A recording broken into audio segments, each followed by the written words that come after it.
Une fois n'est pas coutume, dans ce nouveau numéro d'Afro Pertinent, le chroniqueur géopolitique Kémy Séba passe en revue l'actualité de ces derniers jours. Au sommaire, la rencontre le 4 septembre dernier à Paris entre les présidents Emmanuel Macron et Alassane Ouattara, le report à une date ultérieure de l'entrée en vigueur de l'ECO, la monnaie unique en zone CEDEAO, les inondations dévastatrices au Sénégal après les pluies diluviennes qui ont frappé le pays, et enfin, l'interdiction au Bénin début septembre de la vente de produits sous forme de thé ou tisane à base d'artémisia, cette plante aux vertus médicinales préconisée par Madagascar dans la lutte contre le coronavirus. Bonjour à tous, bienvenue sur Afro Pertinent. Kémy Séba, bonjour. Bonjour Nadège. Retour sur l'actualité du continent, une actualité plutôt riche.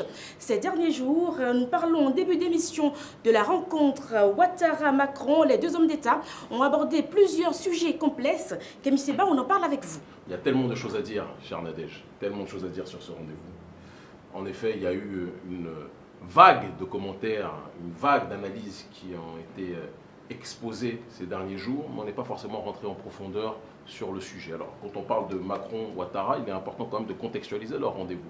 Celui-ci arrive quelques jours après que Emmanuel Macron soit parti, encore une fois, faire preuve d'ingérence au Liban. Il est parti donner des leçons de démocratie, des leçons de bonne gouvernance, des leçons de justice sociale, des leçons de lutte contre la corruption, bref, des leçons infinies au reste du monde, leçons que lui-même n'applique pas dans son propre pays ou avec ses partenaires. Si Macron a fait ça au Liban, sans faire de digression, c'est parce que le Liban est un enjeu géopolitique puissant par rapport à Israël, d'accord, puisque le Liban et l'Iran sont constitués avec la Syrie un axe de résistance contre la présence occidentale au Moyen-Orient. C'est important quand même qu'on puisse le préciser avec fluidité. Et donc, la manière dont il demande, en se présentant comme l'ami du peuple, dont il demande au gouvernement libanais qui surfe, d'accord, en tout cas les impérialistes surfent sur l'incident qu'il y a eu au Liban pour faire des leçons de démocratie, cette manière-là d'agir, il ne l'a pas avec son partenaire Alassane Ouattara, qui est son premier partenaire en Afrique aujourd'hui, son plus fidèle collaborateur. Et certains diront, je peux le dire avec fluidité, même si on sait que la cellule de communication d'Alassane Ouattara va nous envoyer des gens qui payent 500 francs CFA par mois pour insulter avec plein de fautes sur Internet, mais c'est la réalité, c'est son plus grand serviteur, c'est le plus grand serviteur de la France-Afrique en ce début de 21e siècle.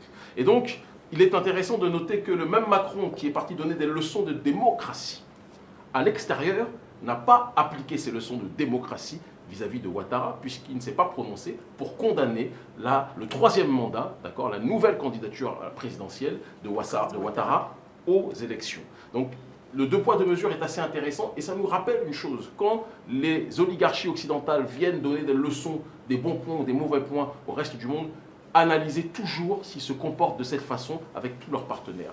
Tout dépend de leurs intérêts. Il n'y a pas d'amis en géopolitique. Il n'y a malheureusement que des intérêts et des intérêts puissants en ce qui concerne le lien entre Alassane Ouattara, qui est le chef de l'UMOA aujourd'hui, très clairement, d'accord, donc des pays d'Afrique francophone, en Afrique de l'Ouest, et l'oligarchie française.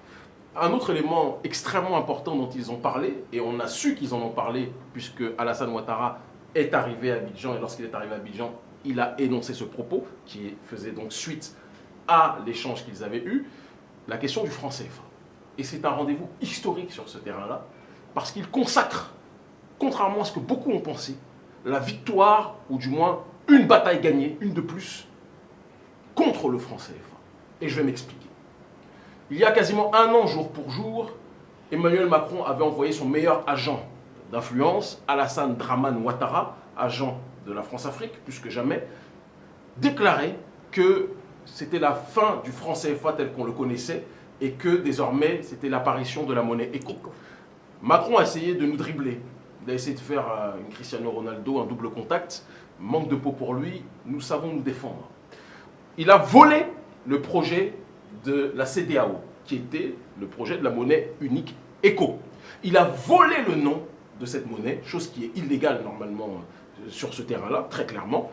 Et il a voulu garder l'arrimage à l'euro. Et donc toujours garder le lien avec le trésor français. Il a fait quelques changements cosmétiques. Nous prenons pour des gorilles, parce que c'est comme ça qu'ils ont toujours l'habitude de fonctionner avec nous. Ils croient que nous sommes bêtes. Et même le gorille est loin d'être bête quand on y réfléchit. Mais il nous croit plus bêtes que tout. Il a dit on enlève les représentants de la Banque de France à l'intérieur de la Banque centrale, etc., des décisions de la Banque centrale dans nos pays. Il enlève aussi les comptes d'opération, soi-disant, qui étaient censés être, en effet, il faut qu'on le reconnaisse, l'une de nos revendications. Mais une de nos revendications les plus puissantes dans le front anti-CFA que je dirige, et qui est, contrairement à ce que vont nous raconter les Fanny Pinjot ou les Dongo Sambasila dans leurs livres, ils mettent une seule ligne pour parler de notre combat, alors que c'est grâce à la mobilisation de la société civile, initiée par le front anti-CFA sur le terrain, au péril de nos vies, que le débat sur le franc CFA a pris cette ampleur. Mais on sait qu'il y a du révisionnisme chez les économistes. Mais l'un des points les plus fondamentaux du front anti-CFA, d'accord, c'était le refus de l'arrimage à l'euro. Pourquoi? Parce que le fait que le franc CFA soit arrimé à l'euro, n'oublions pas que l'euro, c'est une monnaie beaucoup trop forte pour les économies locales. Et cela anéantit tout processus de compétitivité. Et d'ailleurs, la balance commerciale des pays d'Afrique de la zone franc est déficitaire, à l'exception de la Côte d'Ivoire. Et donc, l'une des revendications principales pour lesquelles nous voulions la fin de l'arrimage à l'euro, c'était justement qu'on puisse avoir une compétitivité qui renaisse. Et donc, Macron a gardé ça parce que c'est un élément clé pour la domination économique française dans la région. L'arrimage à l'euro et le lien toujours avec le trésor français. Donc il a maquillé le franc CFA en écho, il a fait croire que le franc CFA disparaissait, alors qu'en réalité le franc CFA était customisé. Mais Macron ne s'attendait pas, et Ouattara ne s'attendait pas à une réalité. Il ne s'attendait pas à ce que des pays comme le Nigeria et le Ghana prennent la suite du combat que nous menons sur le terrain au péril de nos vies. Buhari, président du Nigeria, et Nana Akufo-Addo, président du Ghana, se sont levés tel un seul homme en faisant corps avec le front anti-CFA et avec la société civile d'Afrique de l'Ouest, d'accord, et d'Afrique francophone, pour dire que nous ne voulons pas d'arrimage à l'euro et que la démarche de Macron et de Ouattara était une démarche frauduleuse qui n'avait pas été discutée au sein de la CEDEAO. Et donc ils ont dit à Ouattara qu'ils refusaient ce projet. Eh oui. Ils ont dit à Ouattara que la seule monnaie éco qui verra le jour sera la monnaie éco comme le voulait la société civile, comme le voulait le franc CFA, comme le voulait le front anti-CFA, une monnaie qui serait complètement débarrassée des liens avec la France. Pour que le cordon soit définitivement... Exactement. Je suis interdit de rentrer dans 4 pays à cause de ça. J'ai été incarcéré à cause de ça. Ils ont tout fait pour nous faire taire, mais notre combat est en train de prendre aujourd'hui la direction de la victoire. Et donc, le projet de la monnaie éco version Macron a été balayé, puisque Ouattara, dans sa déclaration, a dit que la monnaie éco verra finalement le jour d'ici 3 à 5 ans. Certains ont dit « Oh, c'est une défaite, donc le franc CFA domine ». Non, non, non. C'est une défaite du projet de Macron, puisque Macron voulait sortir la monnaie éco version Macron cette année, voilà, et que cette monnaie est annulée.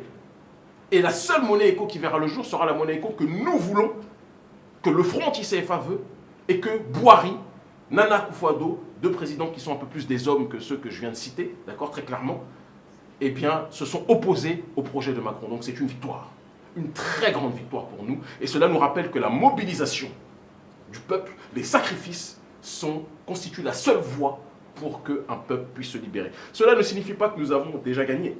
Parce que Macron a essayé un joker, ce joker a été balayé, y compris par la rue, et y compris par des présidents dignes, comme Nana Akufo-Addo notamment, et aussi Buhari. D'accord, même si Buhari, il y a plein de choses qu'on peut dire, mais il est plus digne que la plupart des présidents de l'UMOA, c'est une réalité. Mais cela ne signifie pas que dans les années qui vont venir, d'ici aux 3 ans ou 5 ans, l'oligarchie française ne va pas encore ressortir un joker pour essayer de nous déstabiliser. Donc la vigilance est de mise. Certains nous disaient « Kémy, pourquoi tu ne fais pas des manifestations anti-CFA » Ils n'ont rien compris. Là, on est à l'heure actuelle en train de travailler le front anti-CFA avec le Nigeria. On n'en parle pas trop, mais que les gens sachent un minimum de quoi il s'agit, avec le Nigeria et avec le Ghana, pour que, justement, il y ait une synergie des forces entre les sociétés civiles, le front anti-CFA, les revendications qui sont les nôtres, on a été reçus par certains officiels du côté du Nigeria, que chacun le sache, et aussi de l'autre côté, d'accord, que les choses puissent se faire dans le bras de fer entre les intérêts français et les dignes présidents du Nigeria et du Ghana. C'est important que chacun le sache. Direction Sénégal à présent, Kémy Séba, une saison des pluies dévastatrices dans ce pays. Dakar, la capitale, est sous l'eau. Les précipitations de cette année ont en effet engendré d'importants dégâts et même des pertes en vies humaines. Alors ma très chère sœur, le problème c'est que la question des inondations n'est absolument pas nouvelle. que ce soit au Sénégal ou dans d'autres pays. Bien sûr. Et il est important de rappeler que dès 2012, il y avait un plan qui avait été mis en place, soi-disant, pour lutter contre les inondations. Le plan Orsec, en tant que tel, un plan qui réunissait un budget de 767 milliards de francs CFA. 767 milliards. Qu'est-ce qui a été fait de ce plan?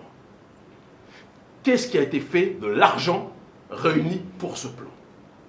Toujours dans une problématique globale du plan pour un Sénégal émergent, où on est parti mendier l'aide.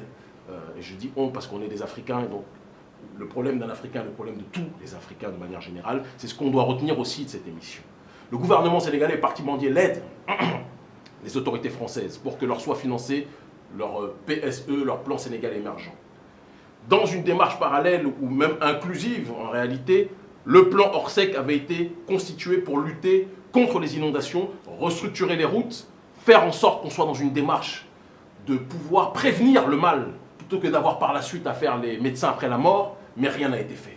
767 milliards ont été dilapidés, ont été utilisés par le gouvernement, ont été détournés par les autorités sénégalaises. Il faut qu'on puisse le dire avec une clarté réelle. Et c'est ça le problème qui existe dans nos pays. On aura bon dos de toujours dire « Ah, l'Occident, l'Occident, l'Occident ». Oui, il y a un impérialisme occidental qui est puissant. Mais on dit toujours, et je le dis toujours, qu'une civilisation est détruite par l'extérieur que si elle est rongée de l'intérieur. Et le problème est que nos dirigeants, aujourd'hui, sont des passoires qui, au lieu d'être des parapluies qui protègent nos peuples des intempéries, non seulement ces parapluies sont troués, mais ces parapluies se nourrissent, quelque part, des crises qui existent pour renflouer leurs caisses, se faire des budgets et détourner l'argent au profit de leurs propres intérêts. C'est un scandale. Le plan Orsec aurait dû être déjà mis en application. Je ne dis pas qu'on peut facilement lutter contre des catastrophes humaines comme celle-ci, catastrophes naturelles comme celle-ci. Il y a des choses qui sont évidentes.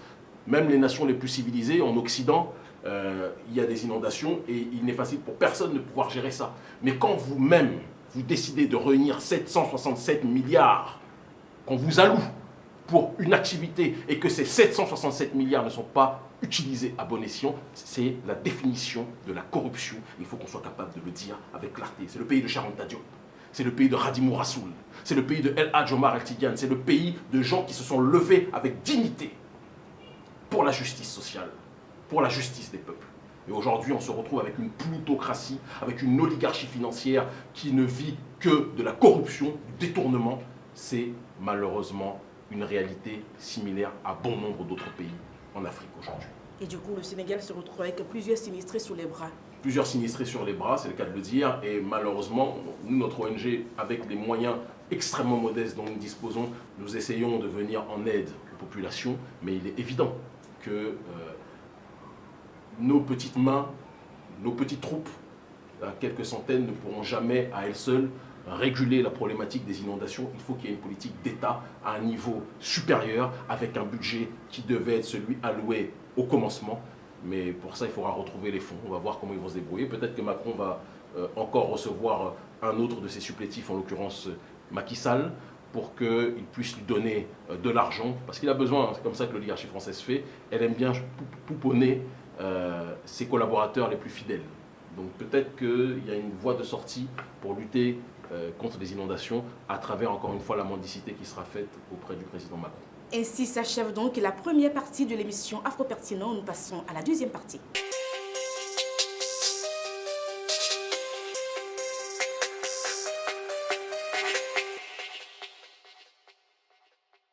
Dans cette deuxième partie de l'émission, nous commençons par la Guinée. Le président guinéen Alpha Condé qui confirme être candidat à 82 ans à un troisième mandat malgré une contestation qui a coûté la vie quand même à plusieurs civils.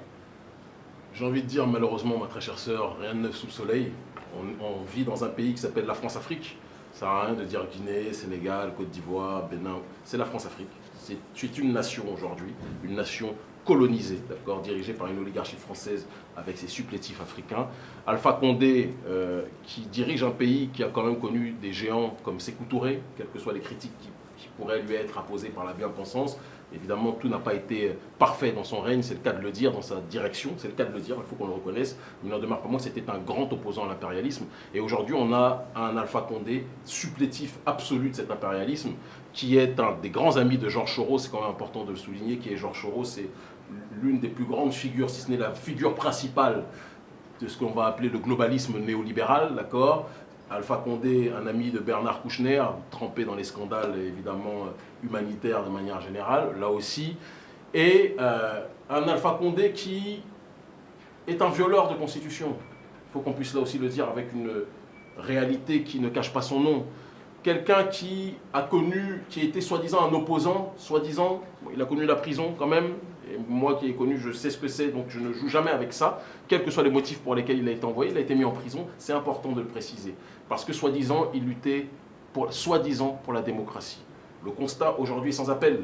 La démocratie, on lutte contre quand on veut accéder au pouvoir pour certains, mais une fois qu'on est au pouvoir, on oublie la définition de cette démocratie. C'est un scandale. Et de la même façon, je dois aussi le dire avec une très grande clarté, d'ailleurs je passe un coucou à mon très cher frère, que j'apprécie profondément, Eli Kamano, je constate aujourd'hui que l'opposition guinéenne, au lieu d'être dans une dynamique d'autodétermination, en tout cas certains, pas tous, parce qu'il y a plein d'opposants qui sont des gardiens dignes de la démocratie en tant que telle, mais quand j'ai appris que certains représentants de l'opposition sont partis mendier une aide à la France pour que la France raisonne Alpha Condé, j'ai dit mais où va-t-on? Dans un pays comme la Guinée, d'accord? Dans un pays comme la Guinée, être dans cette démarche au XXIe siècle, de réclamer, de demander l'aide de la France pour que la France fasse l'arbitre entre l'opposition et Alpha Condé, c'est-à-dire qu'on a d'un côté un président qui est à la botte de l'Occident, très clairement, d'accord, et de l'autre côté, on a une opposition qui demande l'aide de l'Occident. Donc comment le peuple guinéen peut s'en sortir avec une classe politique qui est aussi fatiguée politiquement, géopolitiquement de manière générale? C'est quelque chose, moi, qui m'inquiète, je ne vous le cache pas, profondément. Et j'ai un message à passer à cette population guinéenne que j'aime tant. C'est aussi un des pays où le gouvernement m'a interdit de rentrer. Pourtant, Dieu seul sait que notre message est extrêmement audible et populaire là-bas. Je demande véritablement à la société civile guinéenne qu'elle ne se laisse manipuler par personne. Qu'elle ne se laisse manipuler, parce que le but n'est pas de renverser Alpha Condé pour placer un autre responsable politique qui sera à la botte de l'Occident. Il faut que la voie politique alternative à Alpha Condé soit une voie issue du peuple et qui serve les intérêts de la Guinée et de l'Afrique et non pas de l'oligarchie occidentale. Parce que quand vous demandez l'aide du diable, quand vous demandez l'aide de la France pour qu'elle vienne arbitrer les choses, si la France accepte le deal, le nouveau responsable devra suivre l'agenda voulu par la France. Et donc il est très important que la société civile guinéenne soit extrêmement attentive aux alternatives qu'elle va proposer par la suite. Elle est maîtresse de son destin. L'Afrique observe. Si j'avais la possibilité de rentrer en Guinée, j'y serais à l'heure actuelle. Tout le monde sait malheureusement le climat politico-juridique dans lequel je suis, puisque ce n'est pas un secret, tous les chevaliers africains de l'Occident essaient de me barrer la route parce qu'ils ont peur que je réponde le message un peu partout. Le message qui passe de toute façon grâce à l'émission Afro-Pertinent sur Vox Afrique. Et Kémy Séba, la distribution des produits à base d'artémisia interdite au Bénin. Le Bénin suit en griffe les consignes de l'OMS qui étaient dès le départ contre la commercialisation de l'artémisia.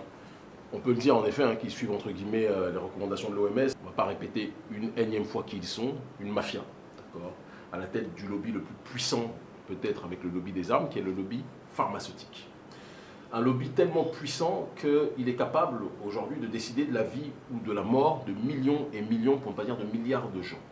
L'OMS sait pertinemment que des plantes telles que l'artémisia peuvent soigner la population, et je le dis devant les caméras aujourd'hui, c'est diffusé partout en Afrique francophone et dans la diaspora, notre émission, d'accord.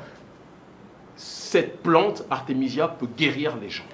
Tout comme la chloroquine, sur un autre terrain, tel que promu par le professeur Raoult, peut guérir les gens. Mais il y a des gens qui n'aiment pas que le peuple puisse être guéri sans qu'il puisse en tirer profit. Je ne vais pas citer quelle est cette caste, mais ceux qui réfléchiront sauront pertinemment de qui il s'agit. Une oligarchie qui, même si elle voit la population mourir, tant qu'elle fait du bénéfice, c'est bon pour elle. Si elle ne gagne pas d'argent dessus, c'est quelque chose qui est problématique, même si la population est guérie. Et donc, l'artémisia afra, chez nous, en tout cas, c'est la spécificité de l'artémisia dans son acception africaine, telle qu'en parlait mon frère Jérôme Mouniangui, d'accord. Cette plante guérit les gens. Moi-même qui vous parle, j'ai pris cette plante, j'ai été guéri. D'accord, du palu, d'un certain nombre de choses, et je l'ai pris de manière préventive, et ça m'a évité des tas de problèmes. Je n'ai pas encore eu le Covid, espérons que ça ne viendra jamais, d'accord. Mais quand on sait s'en prémunir, quand on sait se prémunir du mal, on a beaucoup plus de chances d'éviter de tomber malade. Mais le gouvernement béninois, comme d'autres gouvernements, de manière, à mon sens, peu honnête, il faut qu'on puisse le dire. Je sais que règne la peur au Bénin, certains ont peur de dire les choses telles qu'ils les pensent, et à un moment donné, ça suffit. On est en période d'une crise économique qui dépasse l'entendement. Certains commerçants ont pu arrondir leur fin de mois sans aide de l'État, uniquement en vendant de l'artémisia, il faut le préciser, d'accord? Et on est en train de couper les reins financiers des petits commerces dans cette réalité. Moi-même qui vous parle, j'ai un espace commercial qui vend de l'artémisia. L'artémisia est le produit que nous vendons le mieux depuis des mois et des mois. Déjà, il est important de le préciser, parce que les gens ne le savent pas, mais ça me permettra aussi de donner un mot dessus. Durant tous ces derniers mois, on nous a fait les problèmes les plus impossibles lorsqu'on envoyait les produits dans la diaspora. La Poste et d'autres entreprises que je ne vais pas citer, d'accord, bloquaient systématiquement les commandes d'artémisia ou de plantes naturelles que nous envoyions à la diaspora. Parce que c'était des consignes, c'est pas à eux que j'en veux, mais c'est des consignes qu'ils recevaient de l'État français ou d'autres États occidentaux qui ne veulent pas que ça puisse nuire au business pharmaceutique parce que tout le monde a des contrats avec ce lobby puissant. D'accord ? Et donc, on s'est retrouvé avec certains clients qui recevaient des cargaisons et les produits qu'ils avaient commandés, mais il y avait une partie des produits commandés qui n'arrivait pas, et très souvent, c'était lié, pas toujours, mais très souvent, lié aux plantes, etc. Et ils me disaient, ah, mais il y a des commandes il manque tel produit. Et nous, pourtant, on a envoyé tout. Mais parce que l'OMS aujourd'hui est en train de faire de mettre une pression maximale sur tous les États pour que toutes les plantes naturelles et les produits naturels qui peuvent permettre de soigner cette maladie soient écartés pour que l'OMS ait le monopole quand ils vont sortir le vaccin qu'ils souhaitent mettre en avant. Et donc il y a un problème quand même de fond sur ce terrain-là et je suis profondément déçu, d'accord, que le gouvernement béninois rentre dans cette démarche en disant que oui, ça viole les règles de la médicamentation, il n'y a pas de contrôle, etc., etc. C'est quand même à mourir de rire. C'est quand même à mourir de rire. Qu'en ce 21e siècle, on soit encore en train de refuser ce que la nature nous offre comme plantes, ce que la nature nous offre, et qu'on soit capable d'accepter de se droguer par rapport aux produits fabriqués par des lobbies pharmaceutiques qui savent très bien que les produits qu'on nous vend peuvent eux aussi avoir des effets secondaires. Tout est une question d'argent, de capitalisme, d'accord, de néolibéralisme le plus sauvage. Et je suis profondément attristé que le gouvernement béninois tombe dans ce piège. Je le dis avec la plus grande clarté, parce qu'il faut que quelqu'un puisse aussi le dire. Merci à vous, Kémy Séba, sur l'émission Afro Pertinent de ce jour. Nous avons fait le tour de l'actualité africaine. Nous sommes revenus sur la rencontre Macron-Ouattara. Nous avons parlé également des inondations au Sénégal. Le président guinéen qui confirme sa candidature pour un 3e mandat. Nous en avons également parlé. L'artémisia interdite de commercialisation au Bénin. Et puis nous avons bouclé la boucle par l'actualité malienne. Merci à tous pour l'attention. Au revoir. Portez-vous bien.